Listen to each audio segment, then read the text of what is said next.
Welcome to I Am Well podcast. I am your host, Gemma, a nutritionist and mindset coach passionate about all things health and wellness. I'm going to take you on a journey to discovering what health means for you and how to create a life you love living.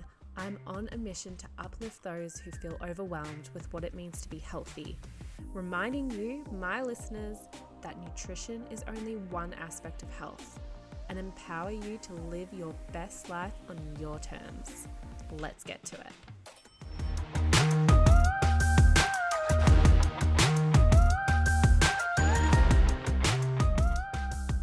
Hello and welcome back to I Am Well podcast.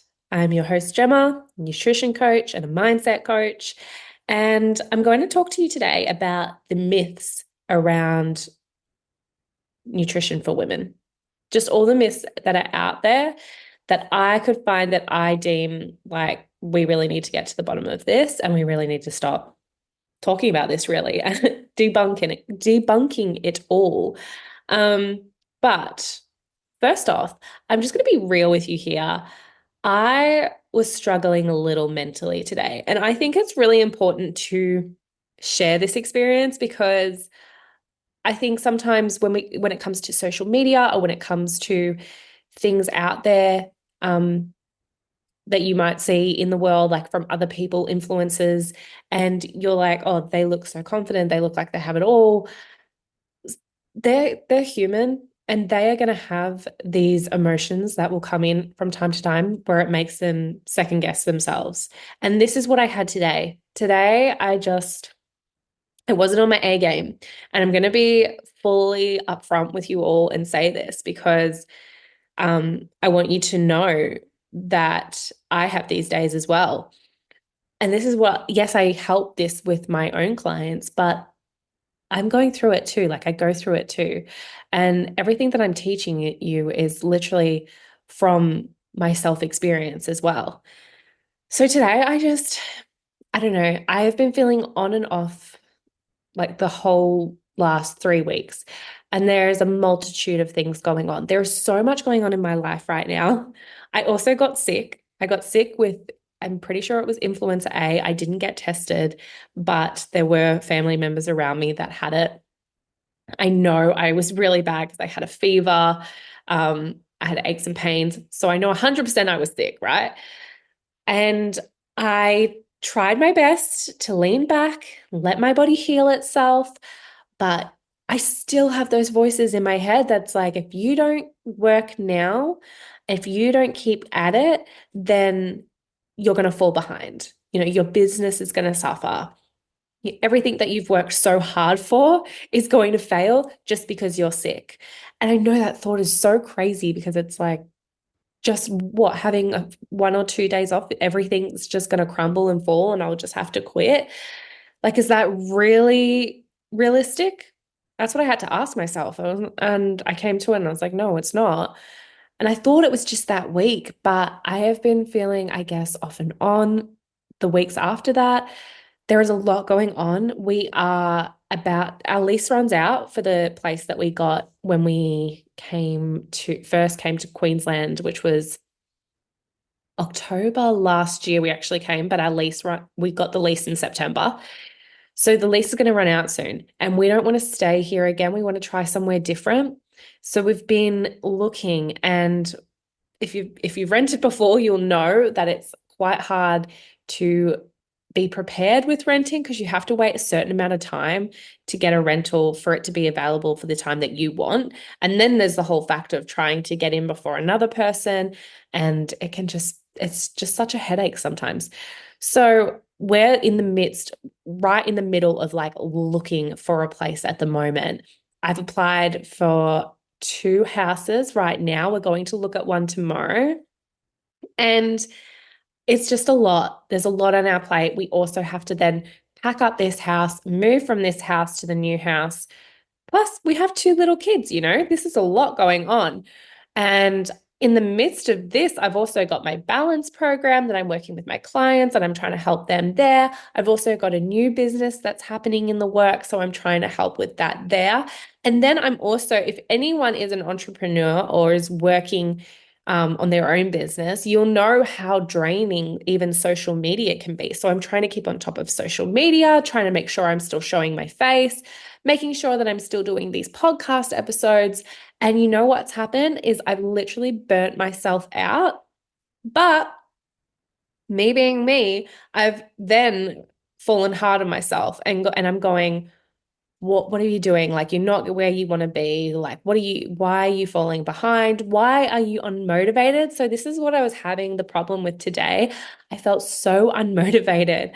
I I don't know, like I have so much work to do. And I wanted to film this episode for this podcast. I wanted to do it the start of this week, and I've ended up pushing it back to the end of the week. And I really didn't want to do that.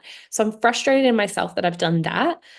And I just have been procrastinating. I've been doing something, been putting off working on the business really.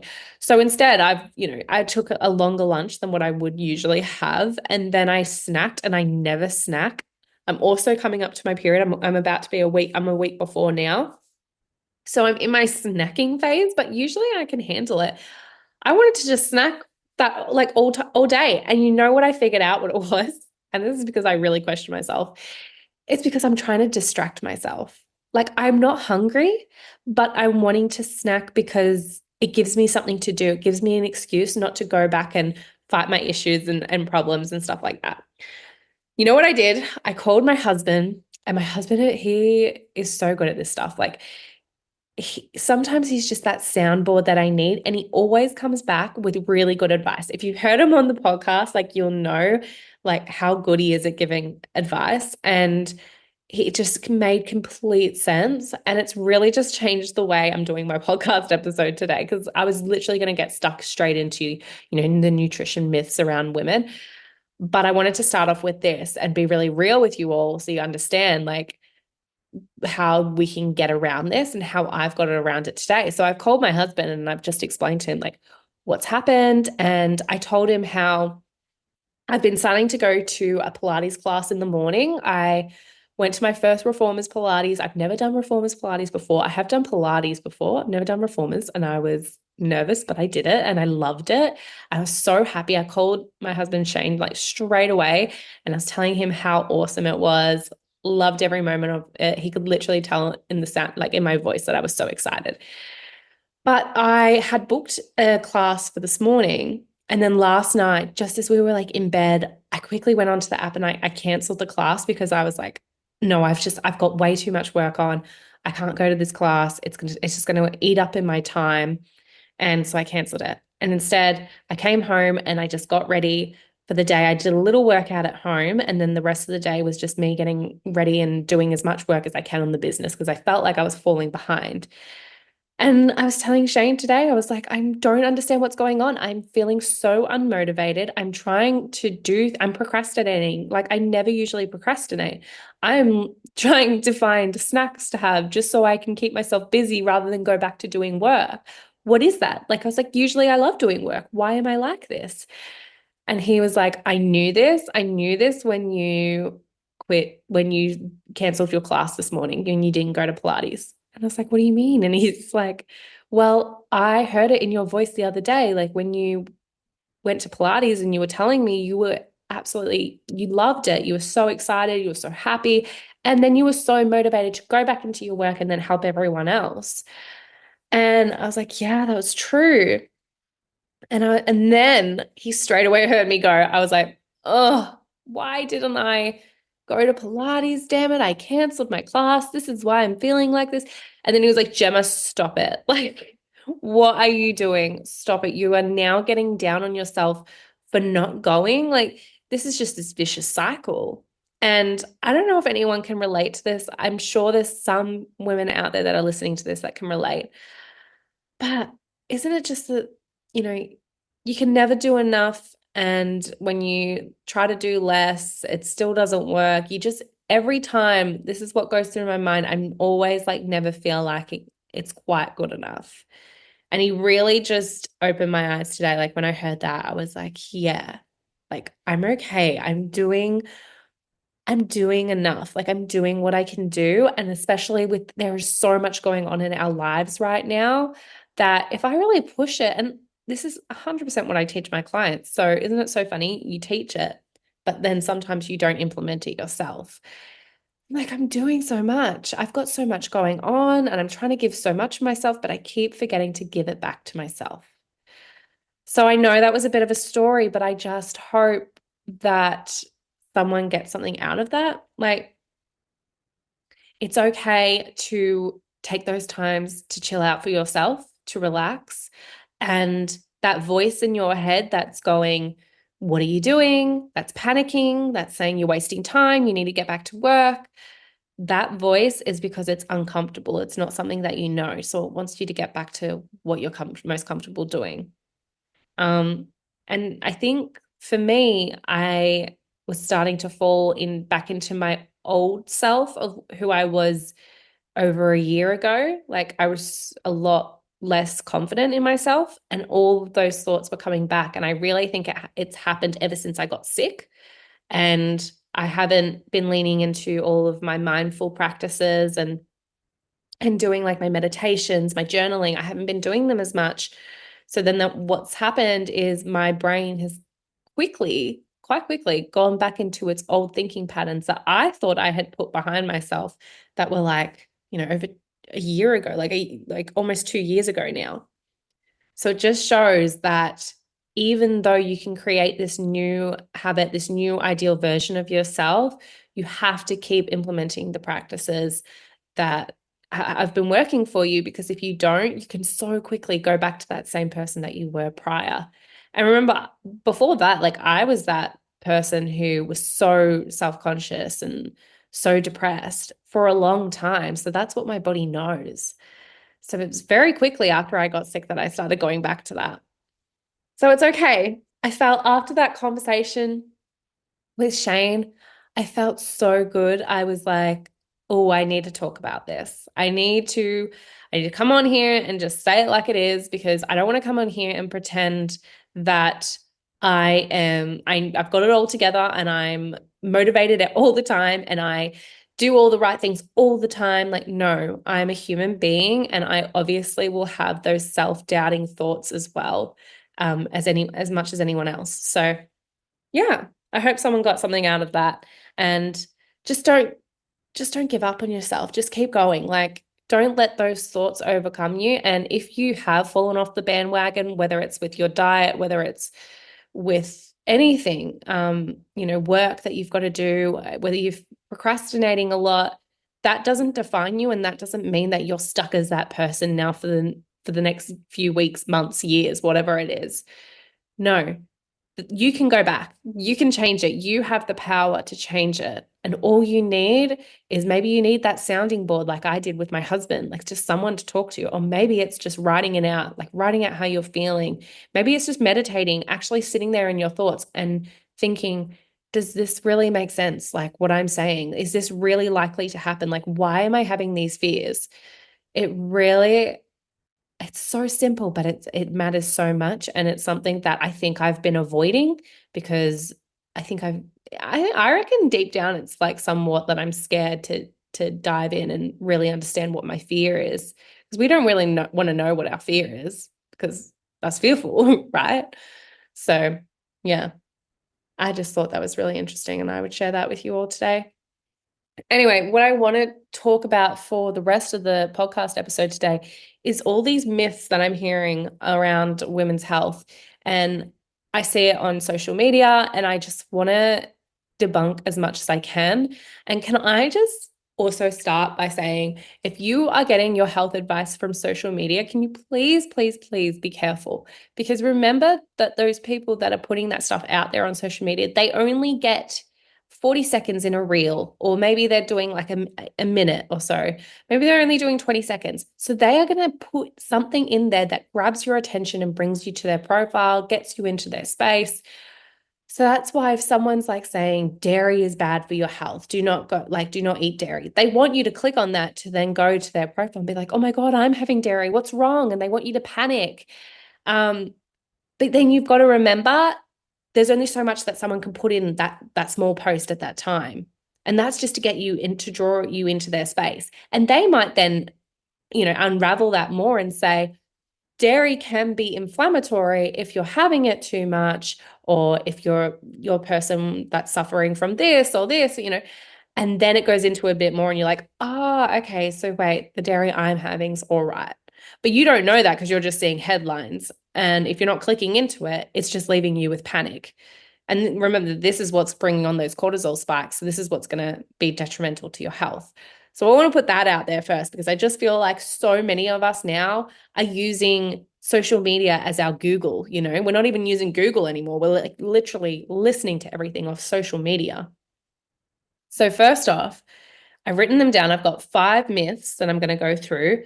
The first one, obviously, it's centered around fasting because that's what I teach. But women can't fast and they shouldn't skip meals. This is 100% a myth, and I don't like the wording around it that women can't do something.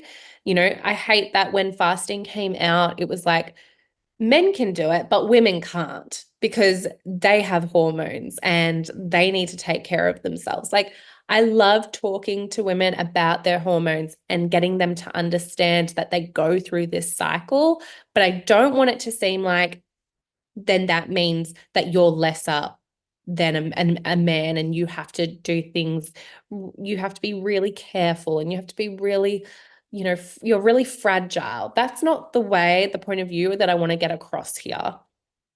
But 100% you can fast. And if you've been listening to me for the last few podcast episodes, you'll know the way I teach, like you'll know 100% you can fast.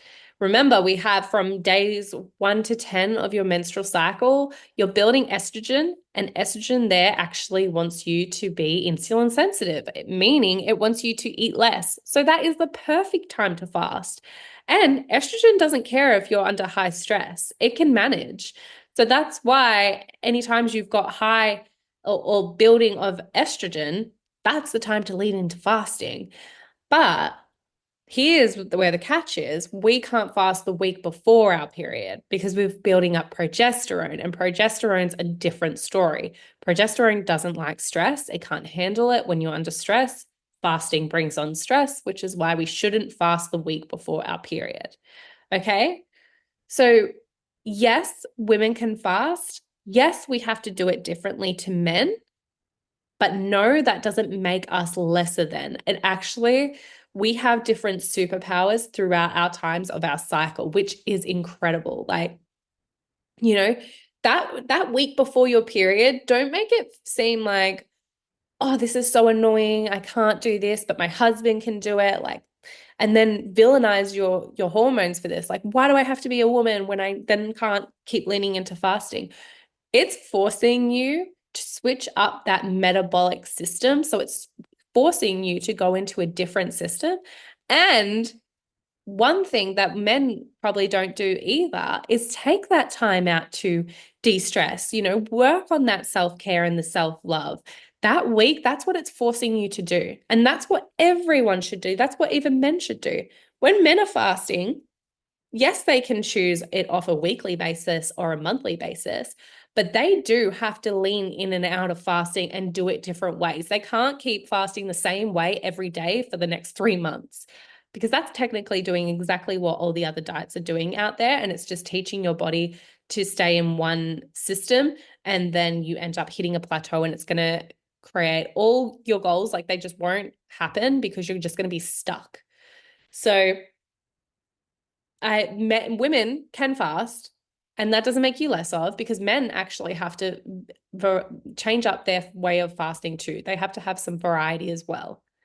And I think we need to start changing our mindset and think, how cool is it that a week before our period, we're actually building up progesterone, and that's bringing up that, neurotransmitter GABA, which is the chill hormone. It just makes you chill out and makes you feel really calm. And that's what we need. It helps you sleep. So lean into that. Let's not push our bodies. It reminds you this is your week for self-care. And self-care is a must. It's not a maybe. So that's one that I wanted to debunk. Obviously, you can tell I'm very passionate about that. I just hate seeing all the time where it's like, women can't skip meals. because, of their hormones. It's like I literally saw stuff all over TikTok, saying that women can't run countries and stuff because their hormones fluctuate too much and they could start wars. And I'm just like, geez, like, well, there's already wars happening from men being in the leadership roles. So why don't we just test it out with women? Like, I don't think it could get much worse. You know what I mean? But that is just such a cop out. And women are saying this. Women are saying this. Women are saying this against each other. Like, why? Why are we tearing each other down? Um, why don't we believe in each other? Why are we like that? Like, let's build each other up. Women can do anything, and we are super powerful. Especially, could you imagine all the women if they just like got together and collaborated together in the times of their ovulatory phase when they've got estradiol at the highest, at its peak? Like that helps you, that brings on all those neurotransmitters. So that's going to help you focus really well, help you think really well, and help you create. Like it's so good at like producing more creativity within the brain. So can you imagine like everyone trying to problem solve then, like the things that we could figure out as women? That's why we're more powerful together, and when we lean on each other and help each other build each other up rather than going, oh, women shouldn't do this because of their hormones. Like, please. Anyway, moving on, otherwise I'd stay on that topic for ages and I'll go on a rampage. Number two is, okay, this is something that I'm also very passionate about because it's something I went through my whole life. Period pains. Well, ever since I got my period, I went through this. I should say my whole life. Um, Period pains, bad, painful period pains, that is not normal. That is not normal. When I was 15, I didn't have my period for 5 months. I was under a lot of stress. We had just moved states, and my doctor put me on the pill. And I thought, I was actually kind of like, how cool. I'm going on the pill, I don't know why. It just made me feel like a grown up. I was only 15 at the time. And then I all of a sudden got my period, and I got my period while we were on holidays. And it was the most excruciating pain I think I've ever been in. It was like going through labor. It was so painful. But what's scarier, like as if when you're going through labor, at least you know that there's a baby that's going to come on the other end. Whereas like when I was going through this, I didn't know what was happening. I was so scared. Like, how scary, like all this pain is happening. I don't know why. And I ended up going to the hospital. I was vomiting. And because I was waiting in the waiting room for so long, when I finally saw the doctor, the pain actually calmed down. And they just kind of gave me like some pain medication, told that they got my doctors like, um, you know, stuff to email them to let them know. I can't even think of the word, like email and stuff and the phone number and my center. And then they referred them, let them know everything that's going on. I was on my way, kept going on my holiday. Everything was fine. And then I got home, went and saw my doctor, and I thought, okay, cool, I'm going to get some answers. Like, why was I in so much pain? Like, that was insane. And my doctor just was like, oh, yeah, it's probably just because of the type of pill you're on. Some people don't agree with it. Let's just try this pill. And we tried a different brand. And you know what? I didn't get pain. And I was like, oh, it worked. So that's all that we kind of went through. But now, like now that I know what I know, I'm kind of like, wait, that doesn't tell me what was going on. Like I shouldn't have been having that severe pain at that age. I I think I said I was 15 at the time. I actually reckon maybe I was 16 because I think I got my period for the first time at 14. 15 or 16, I don't know. But I would have been having a period for like 2 years or something. So what, in that time, I'm like thinking now, is that when my endometriosis started? Did I like start building up that lining? Like, how was it happening? But none of this was investigated because that no one knows anything on women's health. Like it just wasn't researched a lot. Um, Now and then throughout my whole 20s, every time I would come up to my period, some days were really bad, some days weren't as bad. I could get through the pain. There's been times I've been crying on the bathroom floor, and I've been absolutely in agony. I couldn't move off the bed. But you know what happens? Every time I had this pain, it would only last just the morning. So maybe the longest it would last is like up to an hour, and then it would just disappear. It would just stop. So I was always like, oh, maybe I built that pain up to be more than what it really was. Maybe it was just my mindset at the time. Maybe it wasn't that bad. I would go speak to my doctor and they would say, oh, I actually had one doctor that said, well, we can look into this and we'll get an ultrasound taken. And got the ultrasound taken. They didn't find anything. And I didn't really have a lot of knowledge around what they meant at the time. And they didn't find anything. So I just felt really deflated going, I am just like, I can obviously just not handle pain like the average woman. Like, this sucks, you know? So I just was like, I just need to suck it up. People deal with this pain and, and, just take some Panadol if it's really that bad. And then I finally was diagnosed earlier this year, finally through an ultrasound. And I just think it's one, could be because the ultrasounds have been a lot clearer, a lot better than they were like 6, 7 years ago. And then two, I think the endometriosis has gotten worse and it's built up over time. Plus, I had 2 kids during that time, so I wouldn't have felt as much pain because you just don't when you're pregnant, because obviously you're not having a period. And then when I've given birth, you don't also have a period for a certain time there if you're breastfeeding and stuff. So I just think that stopped pain. And now all of a sudden I'm not having kids. So I'm getting a lot of pain again. Um, but there's so much more information that is now just coming out. There was literally a research paper that has just come out, like it was end of last year, saying how endometriosis can have a connection to the gut microbe. And if your gut microbes aren't diverse enough, then this can be correlated to endometriosis, which is like, that's crazy. Like, that's only just come out now. Like, anyway, so what I went on a rampage there, but what I want to go back to is that period pains, they're not normal. You can have a little bit of cramping. Um, if it's a little bit of cramping, that's fine, that's normal. But if you're having pain where you have to go take Panadol every time you have your period, like that's not normal. You shouldn't have to do that. So it could be either just PMS, which is I shouldn't say just PMS, like PMS is still a thing. So it could be PMS where you're having painful periods, but that could be due to inflammation somewhere in the system. So you might need to change the way you're eating. You might need to also, your stress can have it can play havoc on that. So that's a little bit easier managed PMS, but not still talked about enough. And then there's endometriosis, where it's that lining that builds up, and every time you shed, it gets more painful because you keep building up that endometriosis like lining on your uterus. And it could be anywhere. Like people have it on their uterus, people have it near their bowels. Like, so it's so messed up that we just don't have enough information on this. And I think that now we finally are, like now we're finally starting to take women's health seriously. And we're starting to actually listen to women as well.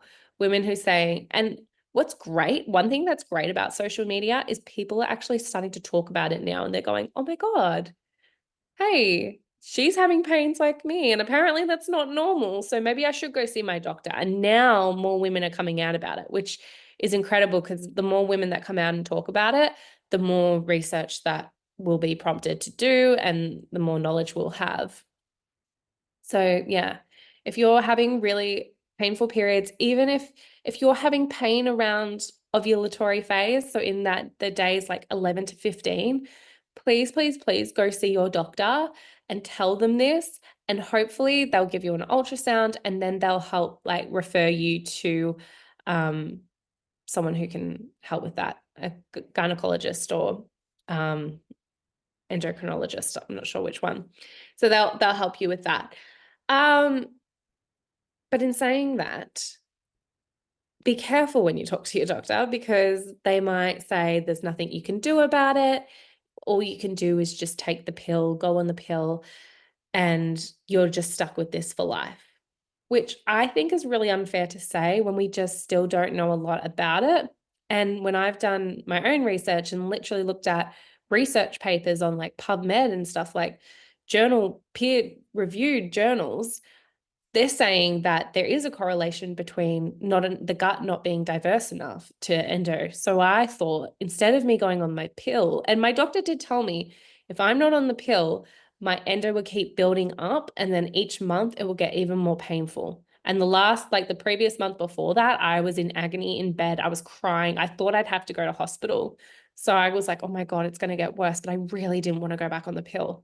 So I did. I got a gut test done to see like my gut microbe diversity. And then I've been implementing different strategies to help diverse it. I've been leaning into a lot of 24-hour gut resets, been adding different sorts of probiotics, prebiotics, and polyphenols, which means I'm changing up my diet and making it really diverse. Like I've always eaten lots of fruits and vegetables, but I'm now trying so hard to make sure that it's really diverse range.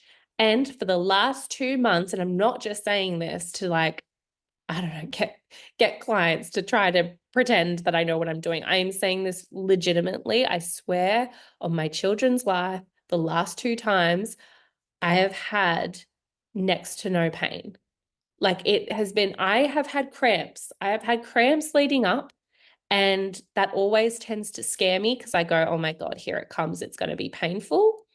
So there's been a little bit of niggly pain there and a little bit of cramps, and I've been worried.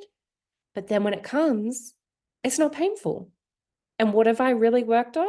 I've really worked on changing up my diet and my lifestyle, trying to lower stress. And once again, the best time to do that is that week before your period. So the week before my period, I'm being so mindful. I change up my exercise routine. I make sure I'm only doing things like yoga or walking. I'm not doing running, and I'm not doing like heavy lifting or anything like that. I'm just doing all the exercises that make me work out a little, but also keep my cortisol levels quite low because I don't want them high.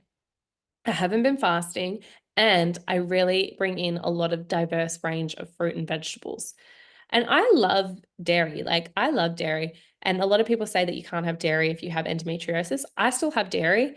I just don't have a lot of it. Like I used to have like cheese like every day with like every meal. Now I just, will have cheese maybe once or twice a week, just with some meals. But that's just proven there that you can still have dairy. Like it's fine, but it's just about how much the quantity. And I reckon it's more so about working on your gut. So bringing in a lot of probiotics and changing up that fruit and vegetable, making it really diverse. So yeah, there's another one. Debunked. Tick. Okay, number 3 is strength training creates bulky women. This is not true. Strength training does not create bulky women.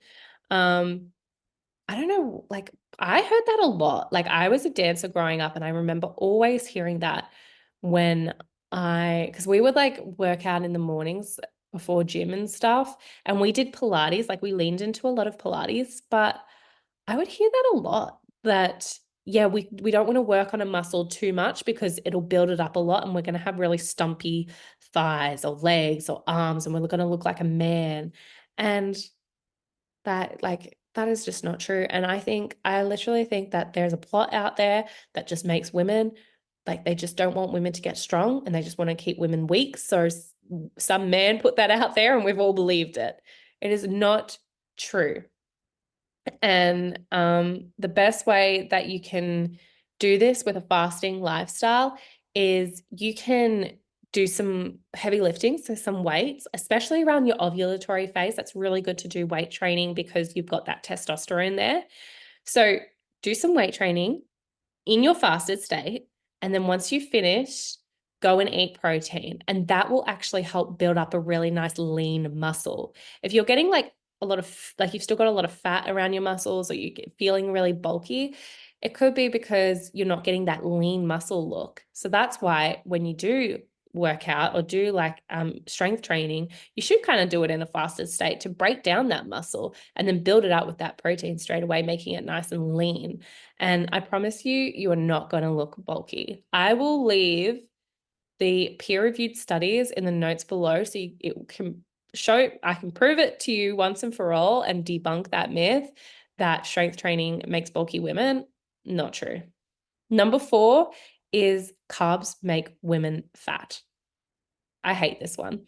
We need carbs. Like we need carbohydrates, especially in that phase the week before your period, because progesterone craves carbs. It wants more healthy carbs in your diet.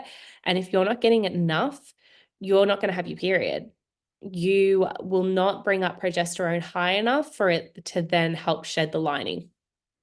So 100% carb women need carbs. The only time that you should lower the carbs is when you're building up estrogen, because estrogen doesn't need as much glucose in the system, and carbs get broken down into glucose. And that's why during those times of building up estrogen, we want to be fasting more. But carbs do not make women fat. Anything can make you fat if you have too much of it. You know what I mean? So it's all about looking at the quantity and the quality. Like when we talk about carbs, I'm not meaning going out the week before your period and just eating pizza, pasta, and breads all the time. I'm meaning like the healthy man-made, like the healthy nature's carbs. So like potatoes and quinoa and stuff that has just been grown and literally minimally processed, like less processed as you can get.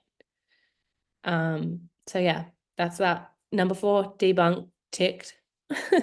And then number 5, there's nothing you can do about your diagnosis. I wrote this down because I think I'm obviously really passionate about the endometriosis, but I just think there's a lot out there that once you get diagnosed with something, that's you literally like kind of become it. And I'm an example of that. I got told I have Hashimoto's, and once you have Hashimoto's, you have it for life.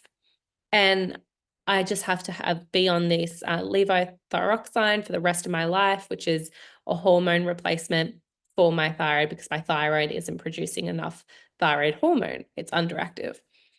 And that's all I got told. When I went to my doctor and they tested me, they said I've got the antibodies, which means these antibodies are attacking my thyroid, which means I need to take this pill for the rest of my life. And I remember questioning, going, the rest of my life, like I actually have to be on this medication forever. And they said, yeah, it's something that you have to be on forever. Like it just doesn't go away. And I just went, okay. Like I was a bit shocked, but I was also like, okay, well, like I trust my doctor. That's what my doctor says. But you know what? Like all you need is one person out there to debunk that. And then you're like, hang on a second, and you can start thinking for yourself and start doing your own research. And I started seeing other women that were actually debunking this. They were actually no longer having Hashimoto's anymore. They were diagnosed with Hashimoto's. They have Hashimoto's for life. Now they're at a point where they no longer have to take that thyroxine anymore, that medication. They're completely off it. And their doctors are like, wow, you actually don't have Hashimoto's anymore.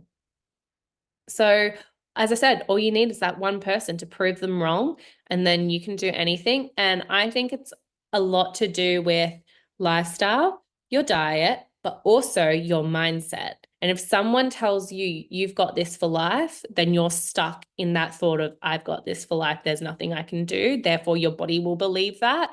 And you'll be stuck in this vicious cycle of continually having the same symptoms over and over. And that's what I think was going on with me. Like I keep testing my levels every 6 months, and each time I'm lowering my medication. I'm about to test them again, hopefully in the next 2 to 3 months, I think.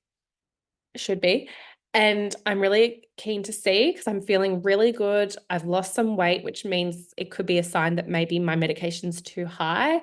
So I'm hoping that that means I can lower it again. And my goal, and I'm telling you this on here now, there's no goal too big, but my goal is one day I will not have Hashimoto's anymore. And I am going to prove everyone wrong that, I am not having this for life. And I know that's that can be a big goal and sometimes a bit scary to put yourself out there and say something like that.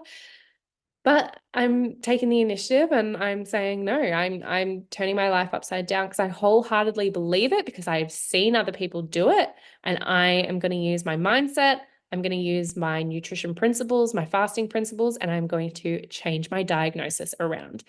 And so that's why I want to empower you that you can change your diagnosis around too. I have an incredible meditation that I created um, from Dr. Joe Dispenza. If anyone has heard of Dr. Joe Dispenza before, he is brilliant when it comes to the subconscious mind and reprogramming it. And I highly recommend his book.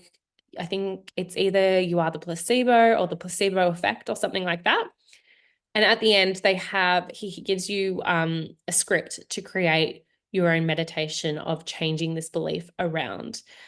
I will put the meditation that I created for that into the show notes of this episode below. So take a listen. And if you want to change anything in your life, if you want to change your weight, if you want to change your job, if you want to change your location, I challenge you to listen to this meditation at least 3 times a week for the next month and see what happens.